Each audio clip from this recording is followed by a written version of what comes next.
Conhecimento espiritual por Watmani. Terceira parte, a renovação da mente.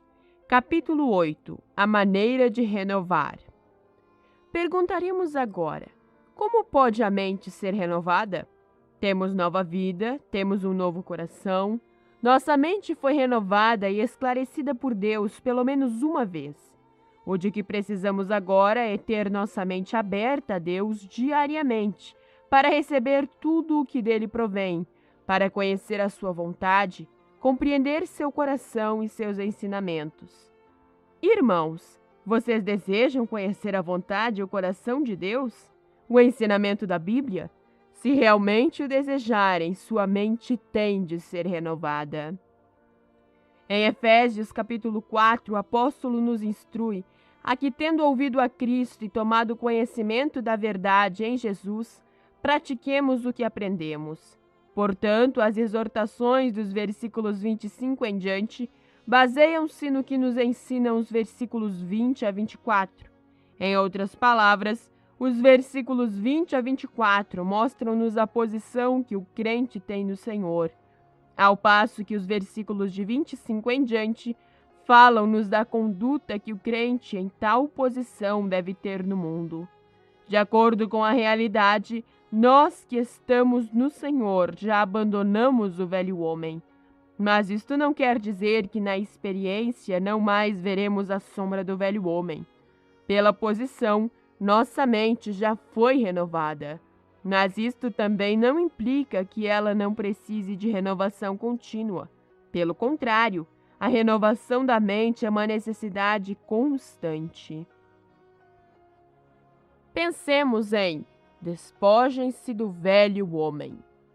No sentido de que, quanto ao trato passado, vos despojeis do velho homem, que se corrompe segundo as concupiscências do engano, e vos renoveis no espírito do vosso entendimento. Lemos assim em Efésios, capítulo 4, versículo 22 e 23. Para que o espírito da mente seja renovado, precisamos despojar-nos do velho homem. Se não tivermos tido a experiência de nos despojarmos do velho homem, não conseguiremos experimentar a renovação contínua da mente. Despojarmos-nos do velho homem é algo bem específico. Se o crente deseja saber se sua mente está renovada ou não, basta verificar se já se despojou de vez do velho homem e se já se revestiu do novo. Portanto, esta passagem mostra-nos que precisamos despojar-nos do velho homem, especificamente se desejamos ter nossa mente renovada.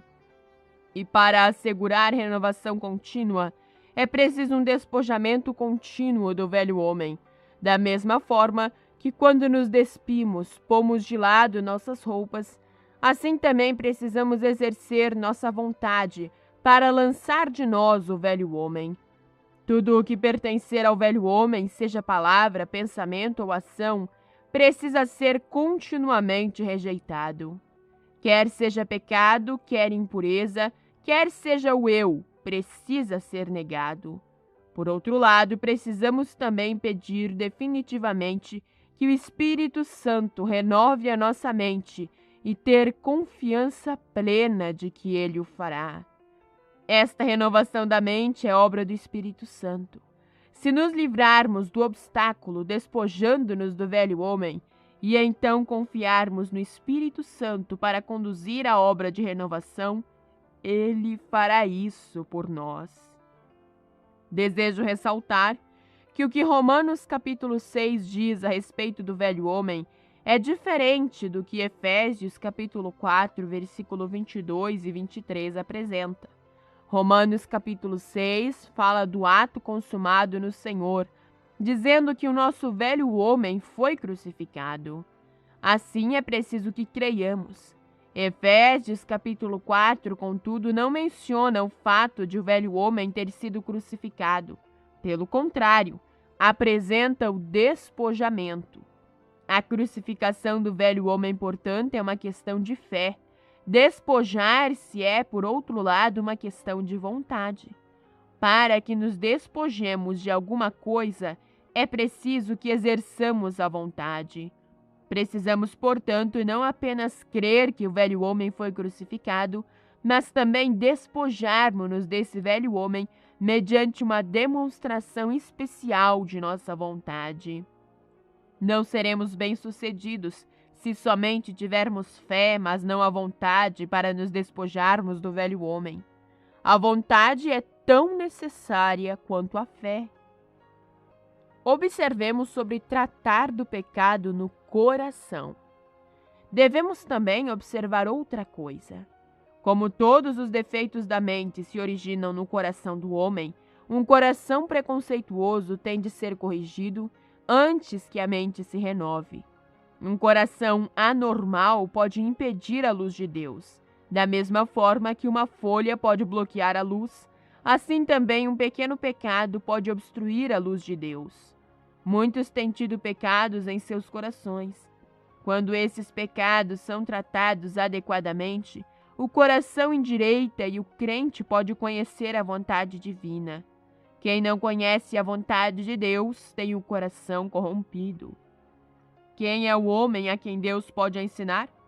Aquele que está disposto a dizer-lhe: ó Deus, agradeço-te se me ensinares agora, mas ainda que não me ensines neste momento, estou disposto a esperar.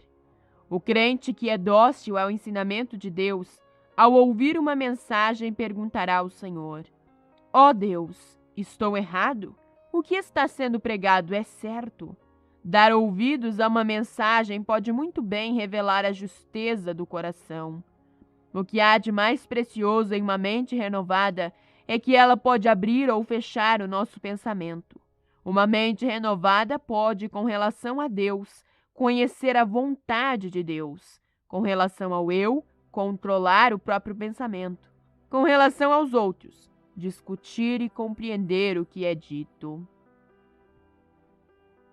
Meditemos em revistam-se do novo homem. E vos revistais do novo homem, criados segundo Deus, em justiça e retidão procedentes da verdade. Lemos isto em Efésios, capítulo 4, verso 24. Este versículo se refere à conduta positiva.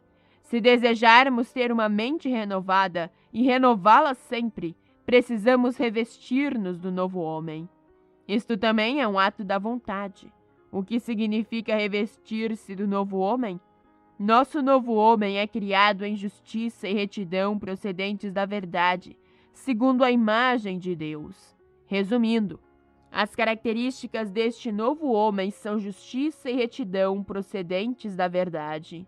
Justiça diz respeito ao modo como Deus age, ao passo que retidão se refere à natureza de Deus.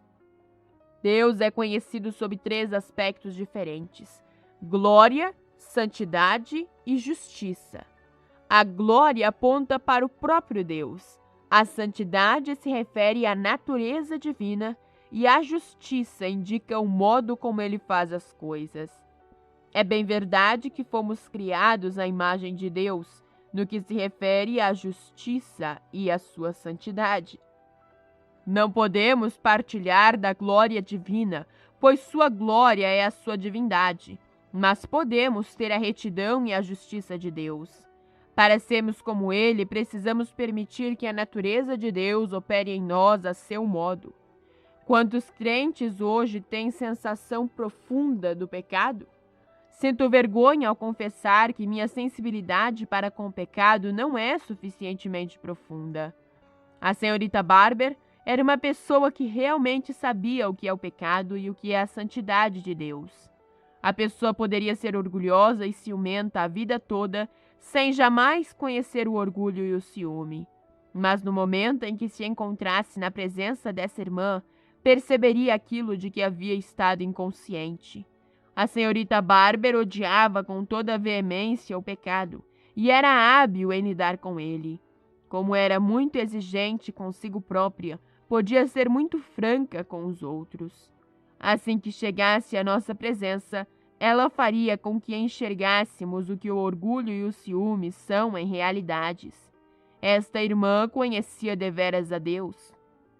Muitas vezes não aprendemos a verdade por aquilo que é pregado, mas por aquilo que é vivido. Se passarmos por cima do pecado a primeira vez, e outra vez, e mais uma vez depois disso, perderemos o senso de pecado. Mas se chamarmos o pecado de pecado e tratarmos dele apropriadamente, da primeira vez, seremos capazes de tratar dele da próxima vez. Todos os que não sabem o que é o pecado, não sabem o que é a santidade, pois santidade é o conhecimento do pecado. Antes de Adão e Eva pecarem, seu status era neutro, não santo.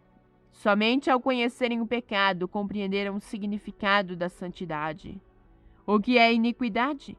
Iniquidade é aquilo que não deve ser feito. Só depois que li a história de certo homem que foi ouvir um pregador na igreja, foi que vim a saber o que é a iniquidade. Terminada a mensagem, o pregador desceu do púlpito e foi sentar-se ao lado desse homem. Mas, para chegar até onde ele estava, o pregador, sem o perceber, pisou na capa de chuva de uma senhora sentada na primeira fila. Ele a chutou para o lado sem se desculpar com a dona da capa. O outro homem julgou o incidente, dizendo quão iníquo era o pregador. O que é iniquidade? É dever alguma coisa a alguém. Se o pregador não quisesse pagar a senhora pelo que fez, deveria pelo menos tentar limpar-lhe a capa. Caso contrário, ficará sempre devendo algo a ela diante de Deus. Isso nos mostra que a mente relaciona-se intimamente com nossa vida diante de Deus. Toda vez que ignoramos um pecado, estamos sendo iníquos. Não podemos comungar com Deus enquanto nossa mente estiver obscurecida. Os crentes deveriam, no lado negativo, despojar-se de toda impureza, perversidade e injustiça, e no lado positivo, revestir-se do novo homem. Irmãos, precisamos entrar por esta porta. Temos de tratar da renovação da mente especificamente. Não pensem que chegaremos a essa renovação gradativamente. Pensemos sobre a relação entre a mente e o espírito. Faz alguns anos, li em uma revista estas palavras de J.S. Lewis. Se o espírito estiver fechado, é porque a mente está fechada. Percebi já naquele momento quão preciosas eram essas palavras, apesar de não ter visto quão certas eram por causa da superficialidade de minha vida espiritual então. É bem verdade que o espírito da pessoa fica fechado se sua mente estiver fechada, porque o espírito expressa seu pensamento através da mente. Se a mente estiver impedida, o espírito não terá por onde manifestar-se. Podemos usar a corrente elétrica como exemplo. Mesmo que seja muito poderosa, a corrente não pode produzir luz se o filamento da lâmpada estiver quebrado. Não é que a companhia de eletricidade não a produza, de modo algum. A corrente simplesmente não consegue manifestar-se através da lâmpada. Da mesma forma, se nossa mente estiver fechada, o espírito não tem como se expressar, nem tem poder para fazê-lo. Não estou sugerindo que nossa mente pode ajudar na obra de Deus, pois isto será apenas o poder da alma. Devo dizer, entretanto, que se a mente do crente não for renovada, seu espírito não terá como manifestar-se, e Deus não poderá usá-lo. Pedro explicou que os discípulos não estavam embriagados no dia de Pentecostes. Se estivessem embriagados, suas mentes não estariam lúcidas. E se suas mentes não estivessem lúcidas, não teriam espíritos abertos para serem usados por Deus. Até onde sei, todos aqueles que são grandemente usados por Deus são pessoas cujo espírito, mente, compreensão e pensamento são lúcidos. Se têm ou não grande conhecimento é outro problema, pois nem todos os que são usados por Deus possuem grande conhecimento. Se nossa mente for renovada, nosso entendimento será penetrante. Conheceremos a vontade de Deus, a mente de Deus e a palavra de Deus. Apercebamo-nos por um momento da consagração e a renovação da mente. Chegamos agora à segunda passagem bíblica que nos fala da necessidade de termos a nossa mente renovada. Rogo-vos, pois, irmãos, pelas misericórdias de Deus, que apresenteis os vossos corpos por sacrifício vivo, santo e agradável a Deus, que é o vosso culto racional. E não vos conformeis com este século, mas transformai-vos pela renovação da vossa mente, para que experimenteis qual seja a boa, agradável e perfeita vontade de Deus. Lemos isto em Romanos, capítulo 12, versículo 1 ao 2. Paulo roga aos crentes que apresentem os seus corpos a Deus para servi-lo. A renovação da mente baseia-se na consagração. Amigos, existe algo que os prende? Se conseguirem consagrá-lo colocando tudo sobre o altar, sua mente renovada será duplamente fortalecida por Deus, para que conheçam seu coração e vontade, bem como pensem e compreendam as coisas divinas. Precisam fazer esta entrega especificamente. Depois de feita, poderão experimentar qual seja a agradável vontade de Deus. Muitos proclamam de modo geral que estão dispostos a obedecer a Deus em todas as coisas, e no entanto permanece o fato de que não sabem o que estão dizendo por estarem longe de tão perfeita obediência.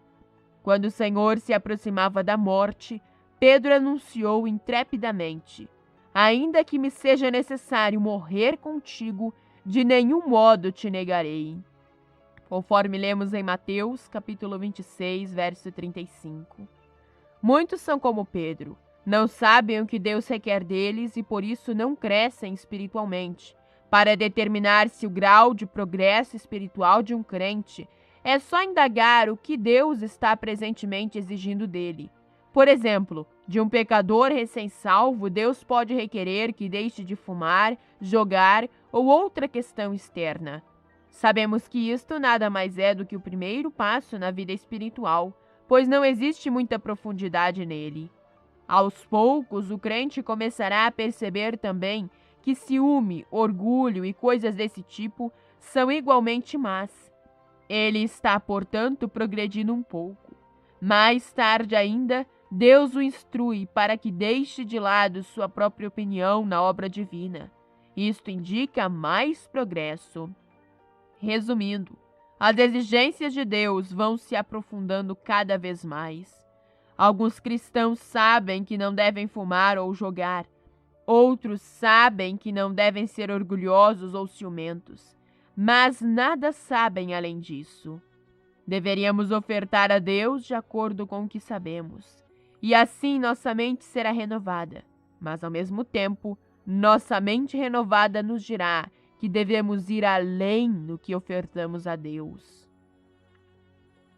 Pensemos no após a renovação.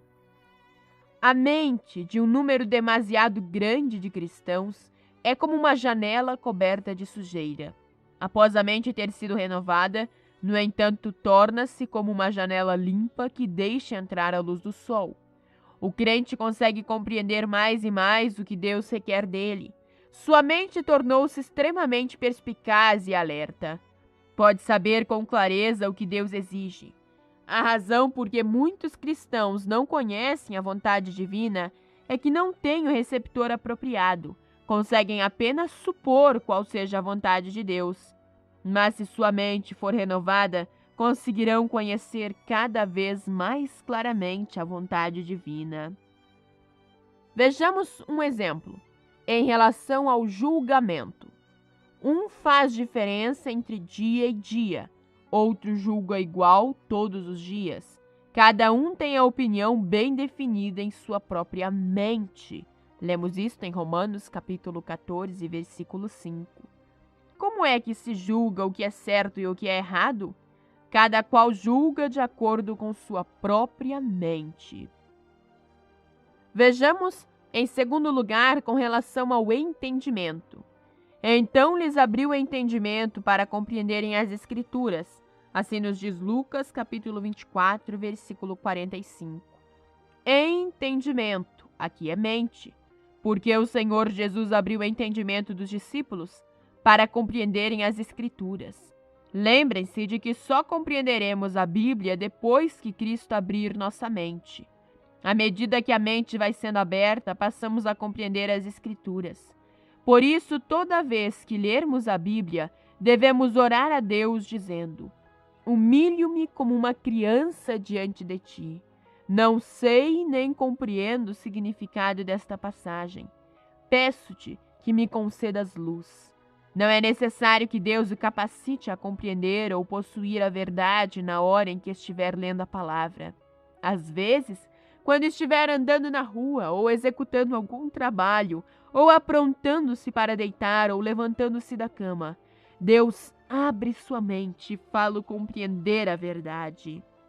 Uma vez que Ele tem aberto sua mente, você chega a conhecer mais e mais. É minha experiência, bem como a experiência de muitos, que Deus nunca revela uma verdade completa de uma só vez. O que discernimos no começo, quando lemos as Escrituras, é fragmentário, mas aos poucos chegamos a conhecer toda a verdade divina. Tome como ilustração a autoridade. Conheço um crente que por 4 a 5 meses ficou preso a esta única verdade. Deus lhe mostrou cada vez mais a verdade a respeito da autoridade de acordo com a Bíblia. Vejamos a terceira parte, com relação à pregação. Perguntaram-me certa vez se devemos preparar-nos para a pregação. Minha resposta foi que devemos preparar-nos todos os dias. Precisamos receber de Deus diariamente. Quando a nossa mente recebe a verdade que Deus transmite a nosso espírito, conhecemos dentro de curto ou longo prazo a verdade completa. Ninguém se prepara para pregar em 2 horas. Esse tipo de preparo não adianta nada. Muitas pessoas espirituais conseguem receber anualmente de Deus grandes e sistemáticas verdades com toda clareza. Deus mostra essas verdades às suas mentes, para que alimentem tanto a si mesmas como a outras. Nos detenhamos por um momento em observar o conteúdo da mente. Finalmente, quanto ao progresso nesta questão da renovação da mente, há uma parte que devemos fazer, bem como uma parte que Deus faz. Lembremos-nos de que cada mente renovada tem de ser colocada sob o autocontrole. Há necessidade de aprender a começar a pensar e a parar de fazê-lo. O homem deveria ser capaz de controlar-se com a maior naturalidade. Não permita que o pensamento externo o controle. Se isto acontecer, seu pensamento está doentio. O controle do pensamento deveria ser feito naturalmente, como fechar e abrir as pálpebras. Não requer pensamento ou comando, mas é feito com a maior naturalidade. No começo exigirá algum esforço, mas com o tempo será feito muito naturalmente. Não analisemos nosso pensamento para não cairmos em dor e perigo. Amém.